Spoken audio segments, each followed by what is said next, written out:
L'Irlande du Nord célébrera le 1er janvier une année de Brexit. Depuis un an, le protocole de frontière fictive en mer d'Irlande signifie que les marchandises entrant en Irlande du Nord depuis la Grande-Bretagne doivent être contrôlées et parfois retardées, ce que déplorent les unionistes britanniques. Nous ne soutenons pas ce protocole parce qu'il est tout simplement un mauvais accord. Il a bouleversé l'équilibre fragile de l'accord du Vendredi Saint que nous avions négocié en 1998. Mais dans le même temps, je dis ceci, nous savons et nous comprenons qu'il doit y avoir une forme d'accord entre le Royaume-Uni et l'Union européenne qui couvre l'Irlande du Nord.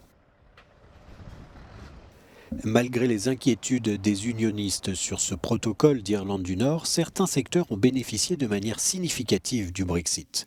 Les exportations d'Irlande du Nord vers la République d'Irlande, qui fait partie de l'Union européenne, ont augmenté de 60%, et dans le sens inverse, c'est une hausse de 48% qui est constatée sur ces 12 derniers mois.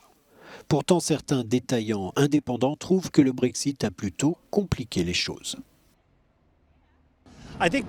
Je pense que le grand défi pour beaucoup de nos membres qui ont des fournisseurs ou des grossistes basés en Grande-Bretagne, c'est qu'il y a eu un certain nombre de problèmes pour obtenir les marchandises et les produits à temps. Cela reste un défi permanent et c'est l'une des choses que nous voudrions voir traitées. Nous avons demandé aux Irlandais de Belfast si le Brexit avait affecté leur vie quotidienne. Ils répondent tous la même chose.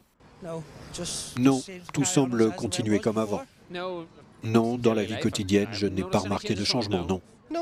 Non, pas du tout. J'en suis plutôt satisfait.